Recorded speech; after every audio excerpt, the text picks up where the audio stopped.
आपण बऱ्याचदा बाहेर जातो काही खायला किंवा काही विकत घ्यायला आणि आपल्याला वाटतं की ह्या पदार्थामध्ये ना भेसळ झाली, आपल्याला डाऊट येतो. पण काय करायचं अशा वेळेला कळत नाही. आपण कंप्लेंट करतो पण समोरचा काही उत्तर देत नाही. आता तुम्ही त्याची रीतसर तक्रार करू शकता. कसं ते सांगतो, पण त्याआधी हे रील सेव्ह करून ठेवा आणि ज्यांच्यासोबत तुम्ही नेहमी बाहेर खायला जाता त्यांच्यासोबत हे रील शेअर सुद्धा करून ठेवा.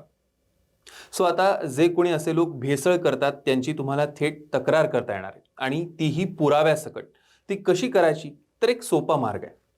थेट एफ-डी-एचे आयुक्त तुकाराम मुंढे यांना Instagramवर तुम्ही मेसेज करायचा आहे. त्यांनीच तसं आवाहन केलंय. तुकाराम मुंढे यांनी नागरिकांसाठी मोठी सुविधा उपलब्ध करून दिली आहे. कुठलीही भेसळ असेल, कुठेही गैरव्यवहार होत असतील किंवा काही बनावट उत्पादनं केली जात असतील, तर त्याच्या विरोधात त्यांनी खास मोहीम उघडलेली आहे. त्यांचा इन्स्टा आयडी आहे तुकाराम_IAS. या Instagram आयडीवर तुम्हाला माहिती पाठवायची आहे. थेट त्यांना मेसेज करायचा आहे आणि तुम्हाला जो काही संशयास्पद प्रकार वाटतोय तो पुराव्यासकट म्हणजे त्याचा फोटो किंवा व्हिडिओ घेऊन पुराव्यासकट त्याची माहिती प्रशासनापर्यंत पोहोचवायची आहे. त्याची नक्की दखल घेतली जाईल. आणि राज्यभरात ऑलरेडी अशा प्रकारची कारवाई सुरूही झालेली आहे. त्यामुळे तुम्ही सुद्धा नक्की या बाबतीत इनिशिएटिव्ह घ्या आणि एक सजग नागरिक बनण्याचं आपलं कर्तव्य पार पाडा.